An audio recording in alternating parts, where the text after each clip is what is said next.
I'm Dr. Nusrat Jahan, practicing obstetrician and gynecologist with 10 years of experience. I'm a consultant at Upon Hospital and IVF Center, Palanpur, as well as visiting consultant at Galaxy Hospital, Vadodara. आज हम बात करेंगे सबसे common समस्या सफेद पानी के white discharge. Today we speak about a most common complaint white discharge, सफेद पानी की समस्या। नॉर्मली पीरियड्स के दरमियान मतलब मासिक चक्र के दरमियान सफेद डिस्चार्ज हार्मोनल स्राव की उपनीच होने की वजह से होता है। पीरियड्स के दौरान एस्ट्रोजन एंड प्रोजेस्टेरोन हार्मोन के बढ़ाव चढ़ाव की वजह से सामान्य सफेद पानी होना जबकि बिल्कुल नॉर्मल माना जाता है। पीरियड्स खत्म होने के बाद यूजुअली पहले से 5वें दिन के बीच में सफेद पानी का स्राव असामान्य रहता है। नॉर्मली इसको ड्राई फेस बोलते हैं और ये एस्ट्रोजन की कमी की वजह से होता है। ओव्यूलेशन से पहले पीरियड्स के 6ठे दिन से 12वें दिन के बीच में जो सफेद पानी होता है वो क्रीमी या फिर मॉइस्चर लाइक कंसिस्टेंसी में होता है और ये डिस्चार्ज एस्ट्रोजन के बढ़ने की वजह से होता है। ये वजाइना को मॉइस्ट रखता है और इन्फेक्शन प्रिवेंट करता है। ओव्यूलेशन के समय नॉर्मली 13 से 16 दिन के बीच में जो सफेद पानी होता है वो एग व्हाइट कंसिस्टेंसी, हल्का सा पारदर्शिक,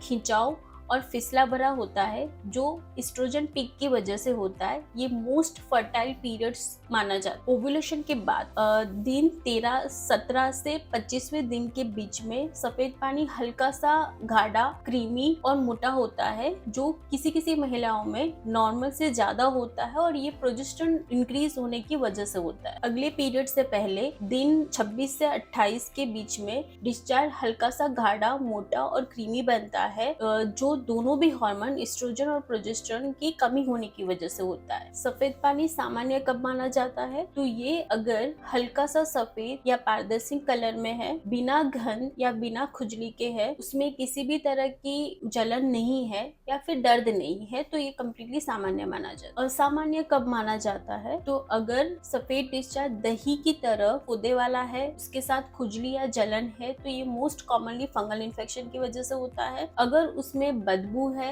और कलर चेंज है मतलब वो वजाइनल बैक्टीरियल इन्फेक्शन की वजह से हो रहा है, या तो फिर वो पेन के साथ है, दर्द है मतलब वो आपके पेड़ों में इन्फेक्शन, अंदरूनी तकलीफ की वजह से हो सकता है। अगर वो येलो मतलब कि पीला, भूरा या फिर ग्रीन कलर में है या फिर फ्रोथी झाग वाला डिस्चार्ज है तो ये मोस्टली सेक्सुअली ट्रांसमिटेड इन्फेक्शन की वजह से होता है। First of all local hygiene, साफ सफाई का अच्छे से ध्यान रखना है। प्राइवेट पार्ट को यूरिन पास करने के बाद या फिर किसी भी तरह की how to prevent vaginal infection, सफेद पानी की समस्या को कैसे प्रिवेंट किया जाएगा। रोजाना प्राइवेट पार्ट को जब भी आप यूरिन पास करने के लिए जा रहे हो, वॉशरूम यूज कर रहे हो, उस टाइम पे अच्छे से पानी से क्लीन करना है, उसको ड्राई रखना है।